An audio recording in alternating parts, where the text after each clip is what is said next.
Hello friends, welcome to my channel. कैसे हैं आप सब? आज हम बात करने वाले हैं एचपीएससी पीजीटी एग्ज़ाम के रिगार्डिंग। तो देखिए, बहुत सारे स्टूडेंट्स की ये क्वेरी है कि क्या हमें अभी से मेंस की तैयारी शुरू कर देनी चाहिए या फिर सिर्फ़ और सिर्फ़ प्रीलिम्स पे फ़ोकस करना चाहिए। तो देखिए, यहाँ पे आपको ये समझने की ज़रूरत है कि ये जो एग्ज़ाम है, ये सिर्फ़ प्रीलिम्स क्लियर करके आपको जॉब नहीं देगा। इसमें आपको पूरी प्रोसेस से गो थ्रू होना पड़ेगा। प्रीलिम्स भी क्लियर करना पड़ेगा, मेंस भी क्लियर करना पड़ेगा और इंटरव्यू भी क्लियर करना पड़ेगा। तभी आपका नाम फाइनल लिस्ट में आएगा। तो यहाँ पे एक और बात समझने की ज़रूरत है कि जो प्रीलिम्स है, उसमें 80% जो पेपर होगा, वो आपके सब्जेक्ट से बनेगा और 20% जो पेपर होगा, वो कॉमन सेक्शन होगा। तो आप अपने सब्जेक्ट को किसी भी तरीके से इग्नोर नहीं कर सकते और जो मेंस है उसमें आपका सब्जेक्ट ही पूछा जाएगा। तो अगर आप अभी से मेंस की तैयारी शुरू करेंगे डेली बेसिस पे, तभी आप एक्चुअल एग्ज़ाम में अच्छे से परफॉर्म कर पाएंगे।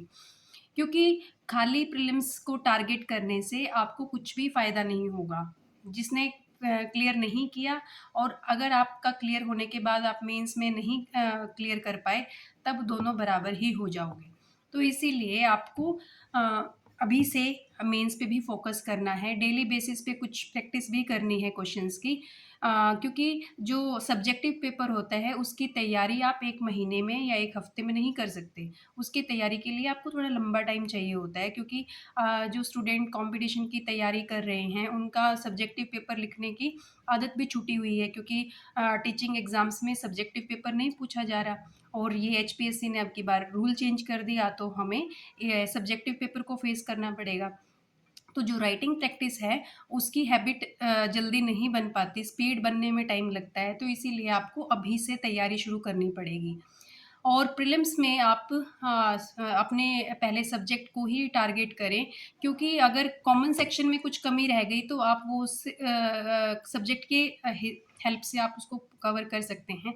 लेकिन अगर सब्जेक्ट में कमी रह गई तो आप किसी भी तरीके से एग्ज़ाम को क्वालिफ़ाई नहीं कर पाएँगे, ना तो प्रीलिम्स को ना मेंस को। तो सब्जेक्ट तो इसमें सबसे ज़्यादा इम्पोर्टेंट है ही और यही एचपीएससी चाहता है कि जिन टीचर्स को हम सेलेक्ट करें उनकी सब्जेक्ट पे फुल कमांड होनी चाहिए ताकि वो बच्चों को अच्छे से टीच कर पाएँ। तो यहाँ पे हमें यही समझने की ज़रूरत है कि अगर हम अभी से अपने मेंस की तैयारी शुरू करेंगे, तभी हम जॉब को ले पाएँगे। और ये भी नहीं पता कि प्रीलिम्स होने के बाद हमें मेंस की तैयारी करने के लिए कितना टाइम मिलेगा। 1 महीना मिलेगा, 2 महीना मिलेगा, ढाई महीना मिलेगा। तो अगर अभी से हम 1 डेढ़ घंटा डेली मेंस के लिए निकालेंगे, बाकी सारा टाइम हम प्रीलिम्स को देंगे, तब हमारा काम आसानी से बन जाएगा।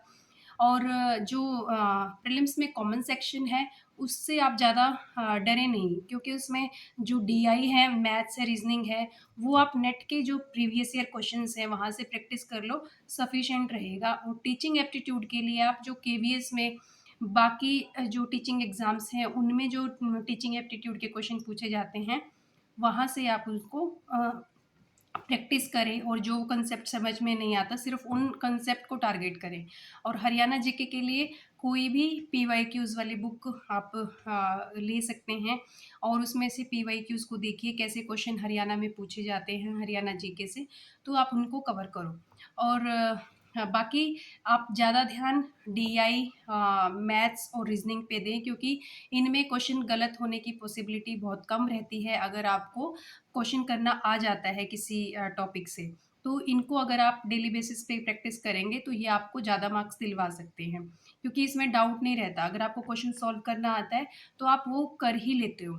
यहाँ भी आप नेट नेट वाले पेपर से भी पीवाईक्यूज़ कर सकते हो और जो हरियाणा में जो एग्ज़ाम होते हैं उनसे भी आप कर सकते हो। एचटेट वाले भी आप बेशक प्रैक्टिस कर लो, वो भी सही रहेंगे। और जो आपका सब्जेक्ट है उसके लिए मेरा सब्जेक्ट कॉमर्स है, तो कॉमर्स के लिए 11th-12th की एनसीईआरटी और बीकॉम की कुछ बुक्स जो कि 11 से टॉपिक कवर नहीं हो रहे, वो हम बीकॉम की बुक से कर सकते हैं। फाइनेंशियल मैनेजमेंट सबसे ज़्यादा इम्पोर्टेंट है, उसमें से सबसे ज़्यादा टॉपिक्स कवर हो रहे हैं एचपीएससी के सिलेबस में, तो वो आप कवर करो। और कुछ एक टॉपिक जो रह जाएँगे उसमें मैं भी वीडियो बनाऊँगी बाद में। अभी आप सिर्फ़ और सिर्फ़ अपने 11th-12th का सिलेबस करके बीकॉम के वो वाले टॉपिक करो जो आपके सिलेबस में हैं। एचपीएससी के सिलेबस में है। तो ये आपको करना चाहिए। और प्रीलिम्स में तो क्योंकि ऑब्जेक्टिव क्वेश्चन पूछे जाएँगे, हमें क्वेश्चन देख के, ऑप्शंस देख के कुछ आइडिया लग जाएगा।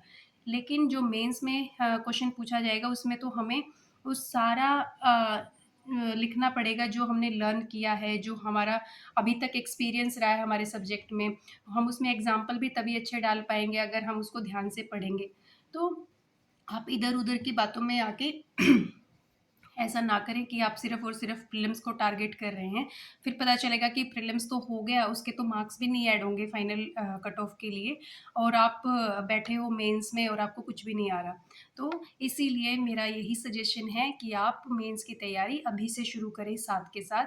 और एक और बात, जो सिविल सर्वेंट्स होते हैं, जब वो अपनी तैयारी करते हैं, तो वो इसी अप्रोच के साथ चलते हैं। पहले वो अपना ऑप्शनल रेडी करते हैं, उसके बाद वो जब प्रीलिम्स आता है उससे कुछ महीने पहले सिर्फ़ और सिर्फ़ प्रीलिम्स पे फ़ोकस करते हैं। तो उनकी स्ट्रैटेजी यही होती है कि मेंस भी हमें क्रैक करना है, इंटरव्यू भी क्रैक करना है, तभी हमें जॉब मिलेगी। तो वो खाली प्रीलिम्स को टारगेट करके नहीं चलते। तो हमें उन्हीं से ये चीज़ सीखनी चाहिए कि हमें अपना मेंस भी साथ के साथ रेडी करना है और इंटरव्यू तक निकालना है, उसके बाद ही जॉब मिलेगी।